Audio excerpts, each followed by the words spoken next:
Silvia, muchísimas gracias por esta conversación. No, pues muchas gracias a ti. No, no, al contrario. Silvia, en el contexto de la reforma educativa que inició el año pasado, entiendo en diciembre, ¿no? Llevaremos un año y pico, hubo una cosa muy importante. Una de las patas de la reforma educativa fue un Instituto Nacional para la Evaluación de la Educación autónomo. Y para muchas personas sería muy importante saber para qué el INE. Y te quisiera decir, voy por la calle y me dicen, es que ahora el INE va a evaluar a los profesores y va a decir quién se queda en el trabajo y quién no. Una especie como de una instancia que va a decidir cómo se hacen las cosas.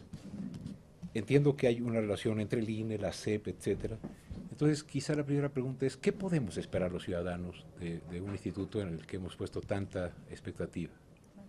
Sí, pues mira, regresando un poco a lo primero que dijiste, yo creo que la razón por la cual se crea el INE autónomo como parte de la reforma educativa, esta reforma que empezó, como tú dices, el año pasado, pues yo me la quiero imaginar, porque obviamente yo no lo hice, pero yo me formulo la hipótesis de que un poco lo que se quería era empezar a hacer depender las políticas educativas de la evidencia, ¿no? De nuestro conocimiento de la realidad y de nuestra comprensión de la realidad educativa.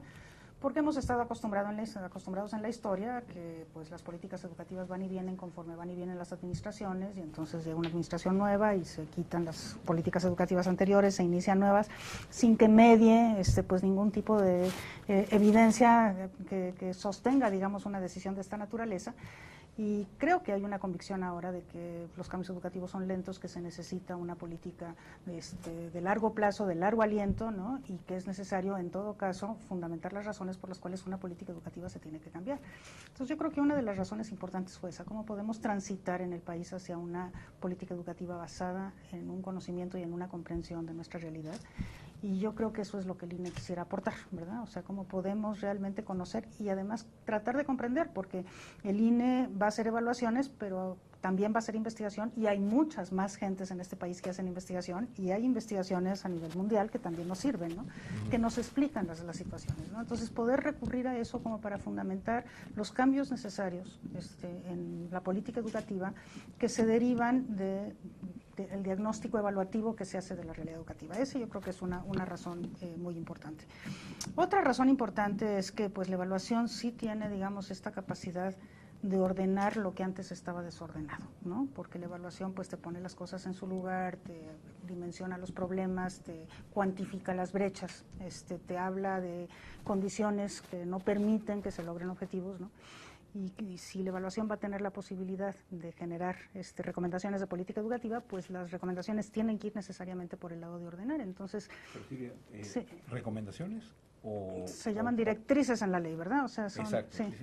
Al estudiar la ley, parece que el INE tiene, vamos a decirlo en los términos que se usan, que tiene dientes, es decir, que el INE tiene poder. Claro. Sin embargo, de repente también me encuentro en la ley que van a ser las autoridades educativas, federales y estatales, las que van a ejecutar, por ejemplo, los criterios para evaluar profesores. Eso no me queda claro. Sí, bueno, no, al INE en la ley se le dan, digamos, estas dos facultades. Primera, de establecer los lineamientos sobre las evaluaciones educativas, y en ese sentido el INE es la máxima autoridad de evaluación educativa en el país.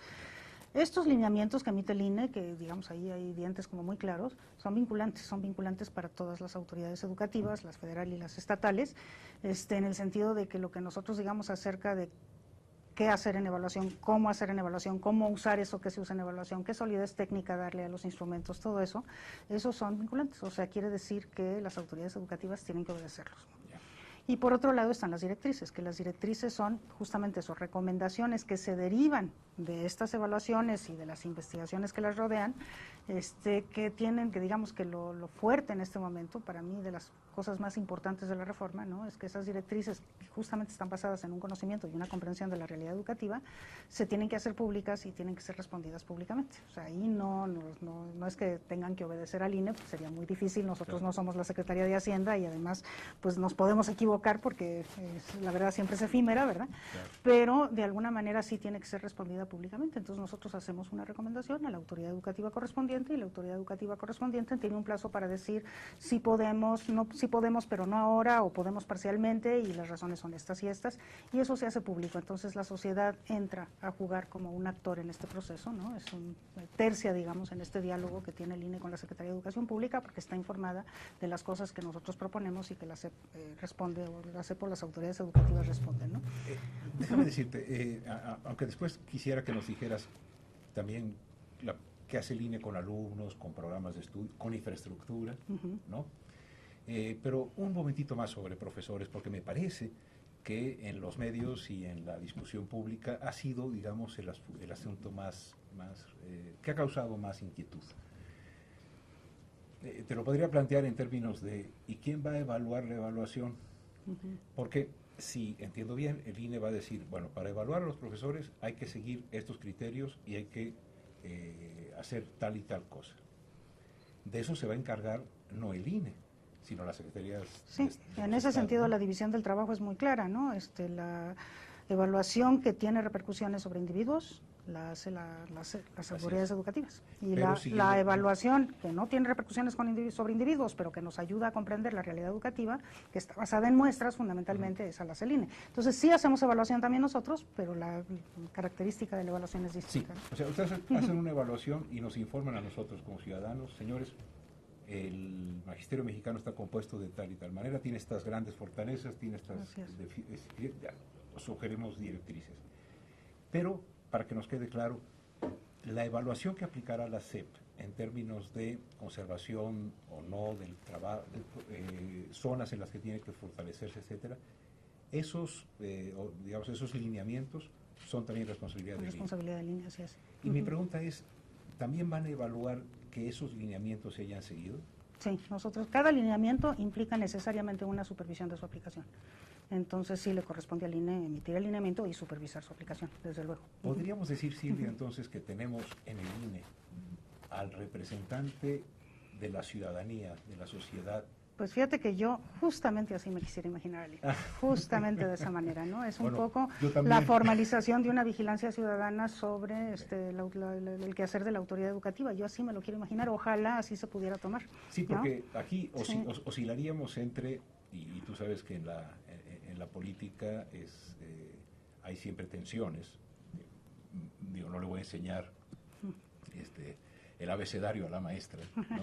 Pero yo creo que el gran reto, si me permites decirte cómo me lo imagino tratando de ser un apasionado de estos temas, es que el INE sea el mejor aliado de la sociedad para que la autoridad educativa se centre en lo educativo y no como en otros casos y en ciertos momentos, o bien que el INE sea, digamos, el que legitime la acción de la autoridad educativa sin poder parar o sin poder supervisarlo.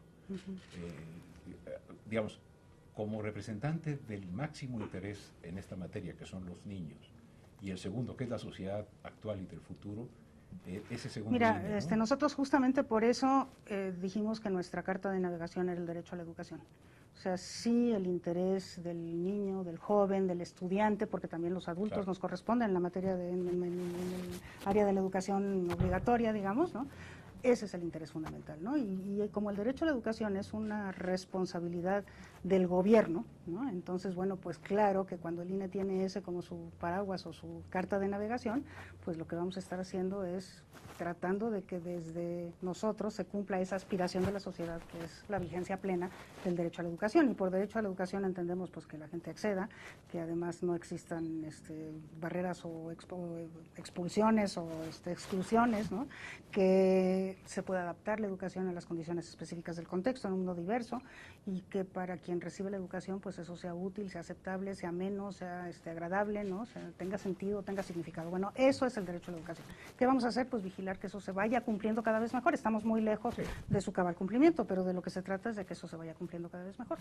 Esa es nuestra carta de navegación. Entonces, pues sí quisiéramos nosotros decirle a la sociedad que estamos de ese lado del asunto, ¿no? O sea, y por eso sí consideramos que estamos del lado de la sociedad. A mí me gustaría decirlo en términos, no sé si son muy acertados para los expertos, pero por lo menos a mí me dan como sentido.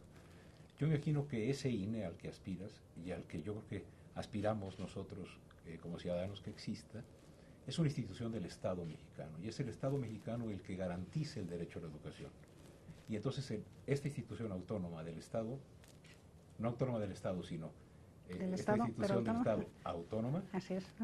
Está revisando y asegurándonos o reportándonos el incumplimiento o el cumplimiento de la acción de cada gobierno, de cualquier gobierno, en materia educativa. Y orientando las decisiones de política educativa a un mejor cumplimiento de ese derecho a la educación. Las dos cosas, creo yo, ¿no? Muy bien.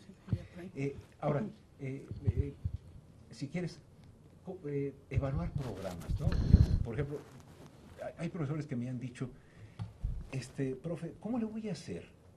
Si por un lado en matemáticas me dan permiso de que haga yo mis planeaciones, ¿no? Pero tengo un programa muy largo. Si hago mi planeación, a lo mejor no cumplo más que la mitad.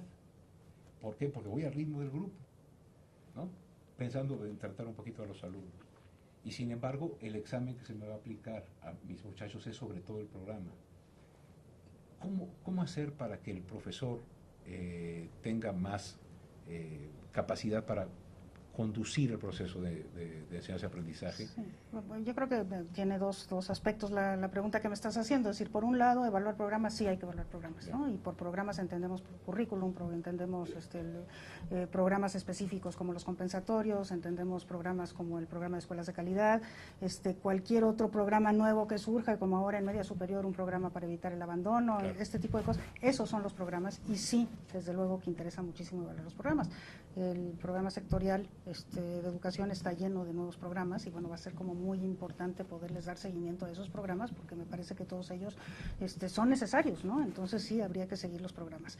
Pero también una de las cosas, bueno, y ahí al evaluar programas, este tipo de problemas tienen que salir, ¿verdad? O sea, está sobrecargado el currículum. Los maestros para las poblaciones normales de este país no pueden, no tienen tiempo para hacer las adaptaciones y las adecuaciones porque si no, no les da tiempo de cubrir. Bueno, esos problemas tienen que salir al evaluar un programa y eso se tienen que hacer públicos y de ahí tienen que derivarse recomendaciones, ¿no? Pero por otro lado también, uno de nuestros propósitos es que lo que entendemos por cultura de la evaluación sea algo que verdaderamente tenga la capacidad de llegar al aula.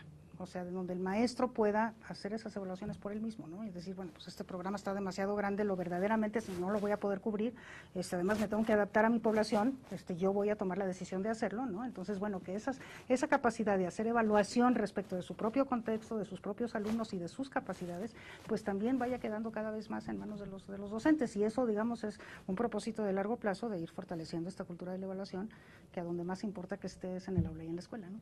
Sí, porque si solo queda en el periódico, en qué lugar quedamos en PISA, etcétera, no cala. No trasciende, así es. Silvia, sobre programas, alumnos, profesores, etcétera, tú y yo compartimos la certidumbre de la frase de Birbaum que dice, si no podemos medir lo que es valioso, acabaremos valorando nada más lo que es medible. Y como a mi juicio, durante todos estos años, evaluación ha sido no comprendida como un fenómeno que aspira a ver también lo que no es medible, se ha reducido a examinación, y examinación se ha reducido a examen de opción múltiple, y examen de opción múltiple se ha reducido a una regla de 3 para decir, reprobaron tantos, ¿no? Es decir, toda esta cosa tan terrible, ¿no? Que vacía la evaluación de su contenido, en el cual otra vez estoy enseñándole el ABC a la profesora, pero que me has ayudado a entenderlo. ¿Cómo hacer para que, por ejemplo, en la actividad docente, que es una actividad tan compleja y tan fundamental en el aprendizaje, sepamos la sociedad y los profesores mismos qué es aquello que no es tan fácilmente medible, pero que es crucial liderazgo, creatividad, imaginación, autonomía. ¿Cómo?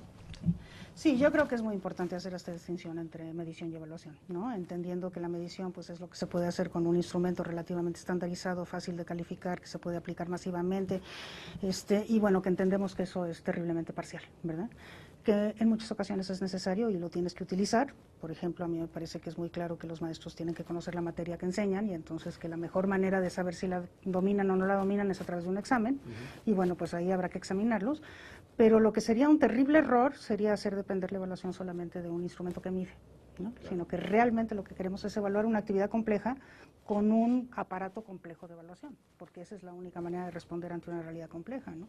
Entonces, pues sí hay que imaginarse la evaluación docente en concreto de su desempeño, pues como una evaluación que tome en cuenta muchísimas cosas. Sí, evidentemente el conocimiento y el dominio de su materia y el dominio de conocimientos pedagógicos y didácticos propiamente tales, que eso yo creo que es una cosa muy importante porque pues es una verdad de perogrullo, pero la verdad es que si un maestro no sabe matemáticas, pues es imposible que los niños aprendan matemáticas. Entonces sí, eso es lo primero que tiene que saber, pero desde luego que ahí no se termina la labor del maestro y además una persona que sabe matemáticas puede ser un pésimo maestro, ¿no? Entonces, claro, ahí es en donde estás limitado.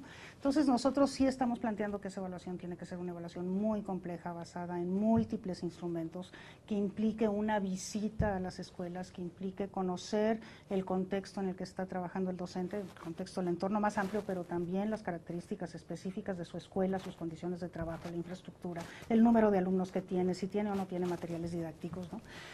Donde podamos observar las clases. Ese es un reclamo de todos los maestros en el mundo, ¿no? Que dicen, si me van a evaluar, vénganme a ver, ¿no? O sea, vénganme a ver aquí donde yo estoy trabajando y vénganme a ver trabajar, porque finalmente lo que me están evaluando es a mí como docente y yo me desempeño como docente en la práctica en aula. Entonces, vénganme a ver. Entonces, eso yo creo que va a ser muy importante. Es necesario saber si el maestro sabe planear, entonces habrá que recoger sus planeaciones. Será muy importante saber cómo evalúa a los alumnos y cómo incorpora las evaluaciones en sus propias planeaciones.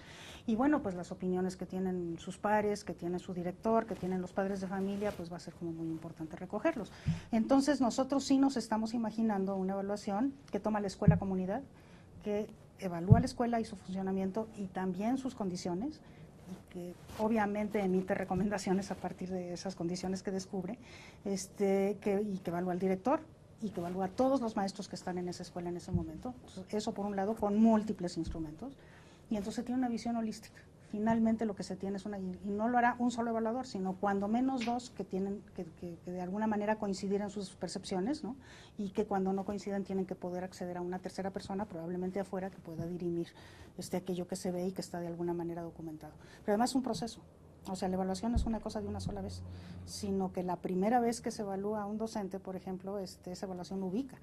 Y después las evaluaciones lo que tienen que poder hacer es medir, o sea, evaluar más bien, si el maestro fue capaz de mejorar entre una evaluación y la siguiente. Pero entre una evaluación y la siguiente tienen que pasar muchas cosas. O sea, tiene que haber formación, tiene que haber acompañamiento, tiene que haber apoyo, tiene que haber mejoramiento de las condiciones de trabajo cuando estas no cumplen el mínimo, ¿no? Entonces, si tú ves la evaluación como proceso, pues entonces ya estamos hablando no de medición, sino de una cosa bastante más amplia, ¿no? Una evaluación es una cosa mucho más seria que una medición. Evidentemente. Pero algunas formas de medición son indispensables en la evaluación. Eso sí, como parte de. Parte de. Ahora, Silvia, antes de terminar, porque nos podemos quedar aquí todos los años, pero ¿es posible? Yo te diría como profesor, ¿es posible una evaluación así de compleja, holística, con los recursos que tenemos? Bueno, yo creo que es posible si nosotros nos imaginamos que no va a partir todo de un solo centro y que desde este centro se va a hacer absolutamente toda la evaluación, por un lado, o sea, son 32 entidades federativas, cada entidad federativa puede jugar en esto un papel muy importante, se puede pensar inclusive en que las zonas escolares tengan algo que ver, y cuando tú empiezas a desmenuzar esa realidad dices, pues a lo mejor sí es posible, si tú, o sea, puedes dividir este pastel en pedacitos, ¿no? Y entonces sí puedes imaginarte que esto puede ser posible. Segundo, si nos imaginamos que la evaluación no se hace en un solo momento, ¿no? O sea, sino que tú dices en un periodo largo de alrededor de 3 o 4 años, todos los maestros tendrán que pasar por un proceso de evaluación, pero no el primer año tienen que pasar todos. Eso todavía está un poco complicado porque, por ejemplo, carrera magisterial, que va a terminar en el año 2015, según dice la legislación, pues tiene que ser sustituida por algo. Claro. Y ese algo que la sustituye, pues lo tienen que sustituir para todo el mundo, porque no sería justo que lo sustituyera. Entonces todavía esas cosas pues hay que ver cómo se dirimen, pero la idea es esa, ¿verdad? O sea, que efectivamente esto que queremos hacer de esta manera tan compleja y tan completa, se pueda hacer bien en el tiempo necesario para hacerlo, ¿no? Pues Silvia, yo creo que me quedaría con una idea de mucho optimismo y también creo yo, en la que necesitamos mucho la colaboración no solamente de los interesados en la materia educativa, sino de toda la sociedad interesada. Fíjate que ya ahora que he estado metida en esto, eso yo no lo había pensado antes, pero he estado pensando que, bueno, la evaluación, eso no lo dije, pero obviamente la evaluación tiene como finalidad mejorar y la evaluación es formativa, no es punitiva. La evaluación sirve, ¿no?, para que tú crezcas como persona, quien sé que seas, alumno, maestro, y para que te desempeñes mejor si eres maestro profesionalmente o si eres directivo, ¿no? O sea, crece tu profesionalismo. Ese es el propósito de la evaluación, es el propósito central, y creo que el grandísimo reto está en demostrar que eso se puede. O sea, que la evaluación efectivamente sirve para eso. Ese es el reto. En la medida en que podamos demostrar, vamos a tener credibilidad, ¿no? Claro, porque hay personas que están esperando que para que el INE sea creíble se despida a 10,000 o a 15,000 profesores. Bueno, eso yo creo que, o sea, yo digo, para que el INE sea creíble, si salen 2 o 3, va a ser creíble. pero lo que te quería decir es que incluso he llegado a pensar que la evaluación es un derecho, porque eso es lo que te da la posibilidad efectivamente de mejorar, ¿no? Y que tendríamos que verlo así, como eso que me ayuda, que me da insumos para yo crecer personalmente. Un derecho para el evaluado. Un derecho para el evaluado. Todo el mundo tendría que tener derecho a ser evaluado, porque es lo que te permite tener la retroalimentación y la visión desde fuera, para que tú puedas dar el estirón y crecer, con apoyos evidentemente. Es una condición de posibilidad de mi mejoría, en vez de ser la ocasión en que el Big Brother va a ver si me corre o no me corre, o si soy bueno o si soy malo. A mí eso me encantaría, que eso se fuera quedando de alguna manera como sedimento, digamos, de lo que el INE quiere que se entienda por evaluación. Sí. A mí me parece que va a ser muy importante que el INE, en esa credibilidad de la que hablas, sea cada vez más conocido. Ojalá esta conversación ayude a eso, sobre todo al entrevistar a una investigadora de las más destacadas que tenemos en el país, pero ahora en este puesto de funcionaria del Estado mexicano, ¿no? Y creo yo que hasta donde yo lo veo, si las patas de la reforma eran hasta ahora la evaluación con el INE, el servicio profesional docente y la ley federal, la nueva ley general de educación, que sea el INE el espacio en que como sociedad podamos confiar en que lo que sucede en el sistema es algo que es valioso, mejorable y que mejora. Y no nada más que está mal, que cada vez estamos en el último lugar en PISA, ¿no? Porque si no, no sería posible el país, ¿no?, ante esos resultados. Entonces, yo creo que hay 2 retos. Uno, que la sociedad tome al INE, en el mejor sentido de la palabra, y que el INE se abra a la sociedad para que a través de él podamos saber. Y asuma el reto de demostrarle a la sociedad que efectivamente la evaluación sirve para mejorar. Ese es el asunto, ese es el reto. Silvia, pues, te iba a decir que está en tus manos. No, está en manos de la Junta, está en manos de las direcciones, pero te quiero decir también, está en manos de nosotros. Y no me asumo como alguien que estudia cuestiones educativas, además, sino porque ahora está llevándose a cabo el intento de definir un nuevo modelo educativo. Bueno, hay que entrarle, ¿no? Pero creo que está en manos de nosotros contar con un derecho. Así como la evaluación es un derecho para el evaluado, creo que para el ciudadano es un derecho contar con un instituto autónomo que nos ayude a saber cómo está la educación en el país. Qué bonito, muchas gracias, Manuel. Entonces, de derecho a derecho quedamos derechos. ¿Sale? Me parece muy bien. Gracias, Muchas gracias, no, gracias a ti. Hasta luego.